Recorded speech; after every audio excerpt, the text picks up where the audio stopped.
Welcome to American Honey and this episode of Honey Bear's Kitchen. Together, we will learn to cook.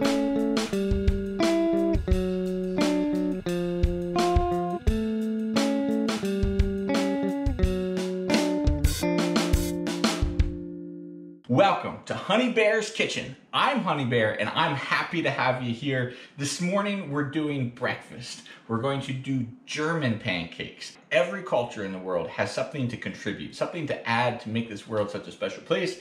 And for the Germans, it's these pancakes. No lie, that and the MP5. That's for a different day though. Let's make some pancakes. Let me show you why my family likes these so much. My boys, if they smell something like, hey, are we having Germans for breakfast? Yep, we're having Germans for breakfast. So here we go. I have preheated the oven to 425 degrees. That's important. I remember when I first started cooking, and listen, it's probably no surprise, I'm not a classically trained chef. So I kind of figured it out as I went. I remember when I first started using the oven and didn't preheat it, things aren't okay when you do that. You have to put food in a hot oven. So the oven is preheated to 425. I want to show you just how simple this is. 1 cup of flour, 1 cup of milk, 6 eggs, farm fresh if you got them. Check out how big the eggs are that we're getting from our chickens. It's like a small avocado. Pity the chicken who has to lay that egg.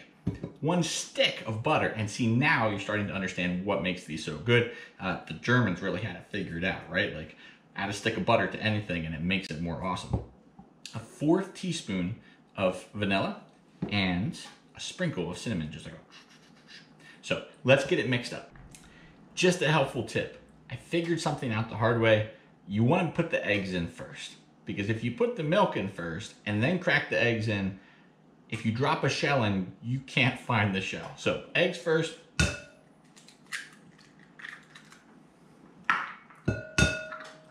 I don't know how to do the one-handed trick. I'm sorry. I feel totally inadequate as a cooking show host, that I can't like pow and like with one hand. I don't know how people do that. I have to watch a tutorial.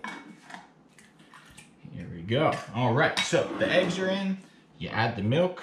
Add the flour. We're gonna stir that all together with a whisk. Whisk it up real good. Get all the clumps out. So this is a 9x13. Mine has a chip in it. I wasn't gonna show you, but then I figured you'd see it anyway. And since this is supposed to be a real world show, I'm just gonna keep on going. So the reason I wanted to stop and talk about this, the butter has to get melted before you pour the batter in the pan. So we're going to unwrap the stick of butter.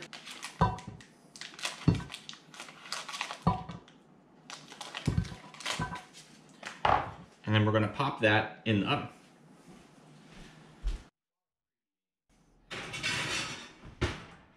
So while the pan's heating up, the butter's melting, we're going to sprinkle in the cinnamon. Like I said, just a sprinkle. And 1/4 teaspoon of vanilla. And then you whip it real good. So once the oven's preheated and the butter's melted, you take the pan out of the oven. Hot pads necessary. Oh, it's hot. Wow. You can hear the butter sizzle. And then what you do is you pour in the batter into the hot butter.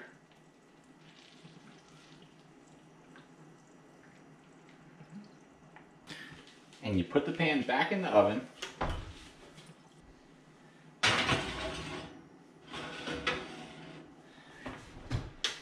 So I feel like I should apologize for allowing you to see in my oven. It's not a pretty place. I don't know what your oven looks like, but the way I feel is if you use your oven, like for example, to cook food, it's not going to sparkle on the inside. And that's just okay. And I'm okay with that. So sorry, not sorry. All right, so it's been in the oven about 25 minutes. It's all golden and toasty and huge. Check it out. When I open it, you'll see what I mean. Steamy, steamy. It is almost so big that you can't get it out of the oven. This is what I mean by explosive. Look at this. What?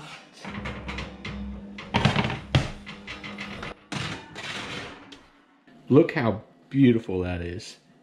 It's huge, first of all. It will like deflate as, look, it's going down right now. Look, it smells awesome. What I usually do is I take a little basting brush and I take the butter that's still pulled around the edges and I brush it on just so everybody gets the same amount of butter. All right, and there it is. Let it cool a little bit. And then I've got a pro kitchen tip for you. Why use a knife when you could use a scissors? Careful, the pan is still super hot. I tried using the scissors to cut up my kids' food one time, and it works awesome. So since then, I use scissors for lots of things. Pizza, mostly because we can't find our pizza cutter guy, but it works great.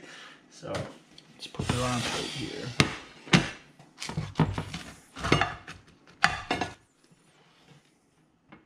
I tell you what, a really important part of this is a bowl of fresh fruit. I have strawberries, raspberries, blueberries, all prepared. Look at that. Sometimes people use powdered sugar. I am a sucker for maple syrup. I love maple syrup. Check this out.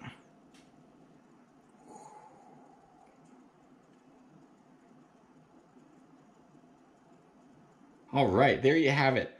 Thank you all for watching. Please like and subscribe to the channel. Turn on the notification bell. Make this for your family. Let me know in the comments how they like it. I'll see you next time.